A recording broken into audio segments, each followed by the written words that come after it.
उत्तर प्रदेश में चुनाव से पहले अखिलेश यादव को लगा बड़ा झटका। सपा विधायक हाजी रिजवान ने पार्टी से दिया इस्तीफा। अपने विधानसभा क्षेत्र पहुंचे केशव प्रसाद मौर्य का लोगों ने किया जमकर विरोध। मौर्य चोर के लगाए नारे। बसपा के स्टार प्रचारकों की लिस्ट जारी। मायावती के भाई आनंद कुमार को मिली है खास जिम्मेदारी। रामपुर में अनुप्रिया पटेल की पार्टी ने आजम खान के बेटे के खिलाफ हमजा मियां को बनाया प्रत्याशी। उत्तर प्रदेश में 31 जनवरी तक बंद रहेंगे सभी स्कूल। ऑनलाइन क्लासेस की सरकार ने दी अनुमति। कोरोना के बढ़ते मामलों को लेकर लिया है फैसला। फ्री बिजली के बाद अखिलेश यादव का और वादा। 22 में सपा की सरकार बनी तो 22 लाख युवाओं को आईटी सेक्टर में देंगे रोजगार। सपा ने जारी की पहले चरण के लिए 30 स्टार प्रचारकों की लिस्ट। जय बच्चन और डिंपल का नाम भी शामिल। जनवरी तक फिजिकल रैली नहीं कर सकेंगे उत्तर प्रदेश में राजनीतिक दल। चुनाव आयोग ने बढ़ाया प्रतिबंध। अब खबरें जानते हैं दोस्तों विस्तार से। तो उत्तर प्रदेश में चुनाव से पहले अखिलेश यादव को लगा बड़ा झटका। सपा विधायक हाजी रिजवान ने पार्टी से दिया इस्तीफा।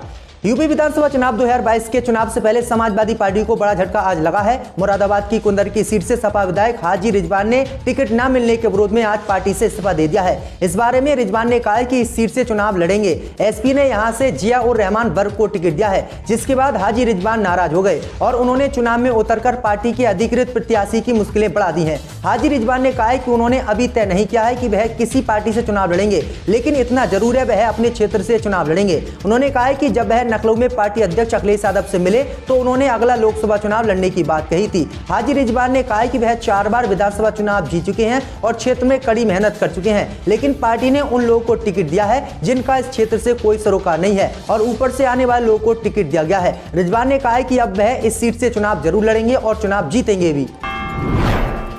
अपने विधानसभा क्षेत्र पहुंचे केशव प्रसाद मौर्य का लोगों ने किया जमकर विरोध। जदों आपको बता दें कि उत्तर प्रदेश के मुख्यमंत्री केशव प्रसाद मौर्य शनिवार को पहली बार कौशाम्बी के सिराथू में चुनाव प्रचार करने के लिए पहुंचे थे, लेकिन इस दौरान वहां उनके खिलाफ जमकर नारेबाजी की गई और उन्हें विरोध का सामना करना पड़ा। बता दें कि भाजपा ने मौर्य के कौशाम्बी जिले के सिराथू से विधानसभा चुनाव में उम्मीदवार बनाया है। वह पहली बार साल 2012 में यहाँ से चुने गए थे।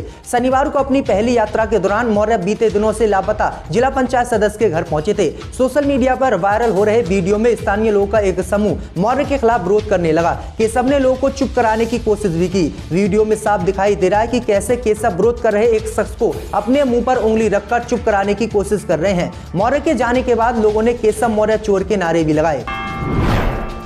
बसपा के स्टार प्रचारकों की लिस्ट हुई जारी। मायावती के भाई आनंद कुमार को मिली खास जिम्मेदारी। यूपी विधानसभा चुनाव 2022 के लिए बीजेपी और समाजवादी पार्टी के बाद अब बहुजन समाज पार्टी ने भी पहले चरण के लिए 18 स्टार प्रचारकों की लिस्ट जारी कर दी है। सूची में पहला नाम मायावती का है तो दूसरा नाम उनके भाई आनंद कुमार का है। पार्टी ने आनंद कुमार को स्टार प्रचारक बनाया है। स्टार प्रचारकों की लिस्ट में मायावती, आनंद कुमार, सतीश चंद्र मिश्रा, मुनकद अली, असुद्दीन रईसी, सतपाल पीपला, गोरेलाल जाटव, राजकुमार गौतम, सूरज सिंह जाटव, आशीर्वाद आर्य, नुकुल दुबे, प्रदीप जाटव, श्री प्रताप सिंह बघेल, दिनेश कुमार काजीपुर, डॉक्टर कमल सिंह, राजकर्ता सिंह नागर, चंद्र सिंह कश्यप को स्टार प्रचारकों की लिस्ट में शामिल किया गया है।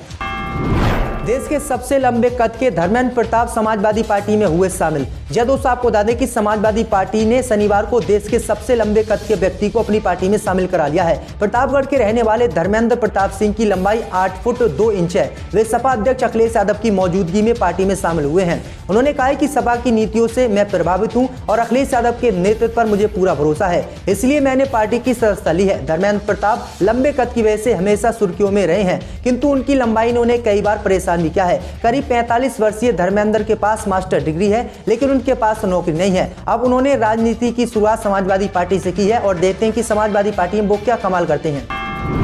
अनुप्रिया पटेल की पार्टी ने आजम खान के बेटे के खिलाफ उतारा प्रत्याशी। यूपी में विधानसभा चुनाव का आगाज हो चुका है। तमाम राजनीतिक पार्टियों ने अपने प्रत्याशियों की घोषणा करना भी शुरू कर दिया है। इसी बीच बीजेपी की सहयोगी पार्टी अपना दल ने पहला प्रत्याशी घोषित किया है। अपना दल ने रामपुर की स्वार सीट से हैदर अली खान को प्रत्याशी बनाया है। हैदर अली खान सपा नेता और पूर्व मंत्री आजम खान के बेटे अब्दुल्ला आजम खान के खिलाफ एनडीए के प्रत्याशी होंगे। यूपी सरकार का बड़ा फैसला। 26 जनवरी को जेल से 100 कैदियों को रिहा करने का किया ऐलान। जदोसा आपको बता दें कि यूपी सरकार गणतंत्र दिवस पर अच्छे आचरण वाले उम्रदराज और गंभीर बीमारियों से पीड़ित 100 कैदियों को रिहा करेगी। 60 साल की उम्र पार कर चुके और 16 साल की सजा पूरी करने वाले व गंभीर बीमारी वाले पात्र वाले व्यक्तियों को शासन जेल से रिहा करेगा। शासन ने जेल मुख्यालय द्वारा भेजे गए पात्र कैदियों की फाइलें परखी हैं। शासन अगली बैठक में चयनित पात्र कैदियों की सूची राज्यपाल को भेजेगा। कैदियों के रिहाई पर अंतिम फैसला राज्यपाल लेंगी। हालांकि प्रदेश में विधानसभा चुनाव को लेकर लागू आचार चुनाव संहिता के मद्देनजर शासन चुनाव आयोग से भी इसकी अनुमति लेने पर विचार कर रहा है।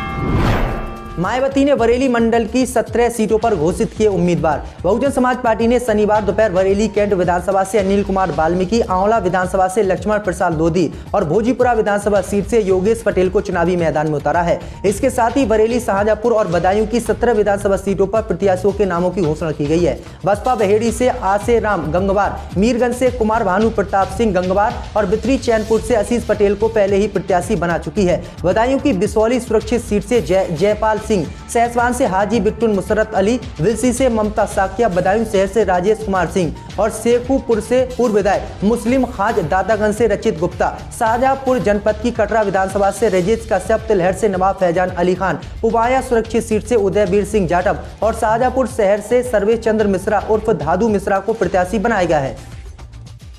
फ्री बिजली के बाद अखिलेश यादव का और वादा, 22 में सपा की सरकार बनी तो आईटी सेक्टर में 22 लाख युवाओं को देंगे रोजगार। दोस्तों आपको बता दें कि समाजवादी पार्टी के अध्यक्ष अखिलेश यादव ने शनिवार को वादा किया है कि पार्टी की सरकार बनने पर यूपी में 22 लाख युवाओं को आईटी क्षेत्र में रोजगार दिया जाएगा। अखिलेश यादव ने यह घोषणा यहां आयोजित संवाददाता सम्मेलन में की है। अखिलेश ने संवाददाता सम्मेलन में कहा है कि वर्ष 2022 में 22 का नारा साकार करने के लिए सपा आज संकल्प लेती है। आईटी सेक्टर में 22 लाख युवाओं को नौकरी देने का संकल्प हम लेते हैं। इसके लिए सरकार काम करेगी। जो सरकार 18 लाख लैपटॉप दे सकती है वो सरकार इस दिशा में देर नहीं लगाएगी। तो ये बड़ी अपडेट आ रही है। अखिलेश यादव ने ये दूसरा बड़ा दावा उत्तर प्रदेश में कर दिया है।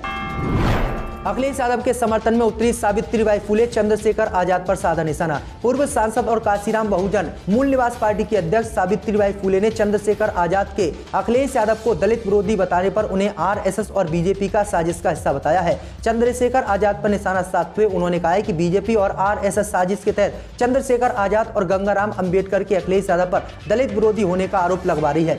आरएसएस बीजेपी इस साजिश के तहत दलित नेताओं को उकसाकर दलित समाज को बांटना चाहती है। बीजेपी से अलग हुई जेडीयू ने 26 उम्मीदवारों की सूची की जारी। उत्तर प्रदेश विधानसभा चुनाव के लिए आखिरकार जेडीयू ने अपने उम्मीदवारों के नाम का ऐलान कर दिया है। दिल्ली स्थित पार्टी ऑफिस में राष्ट्रीय अध्यक्ष लल्लन सिंह ने कुल 26 सीटों पर प्रत्याशियों के नाम की घोषणा की है। उन्होंने कहा कि अगर समय पर चीजें साफ हो जाती तो हम 100 से अधिक सीटों पर चुनाव लड़ते, लेकिन अब हम 50 से 60 सीटों पर चुनाव लड़ेंगे। लल्लन सिंह ने कहा कि आगे जैसे जैसे अन्य सीटों पर प्रत्याशी तय होंगे उनका नाम भी ऐलान कर दिया जाएगा। उन्होंने कहा कि हम गठबंधन के लिए बीजेपी के जवाब का लंबे समय से इंतजार कर रहे थे। हमारी तरफ से केंद्रीय मंत्री आरपी सिंह लगातार भाजपा के शीर्ष नेतृत्व से बात कर रहे थे, लेकिन उनकी तरफ से कोई सकारात्मक जवाब नहीं आया। इसके बाद आज हमने अपने प्रत्याशी के नाम का ऐलान कर दिया है।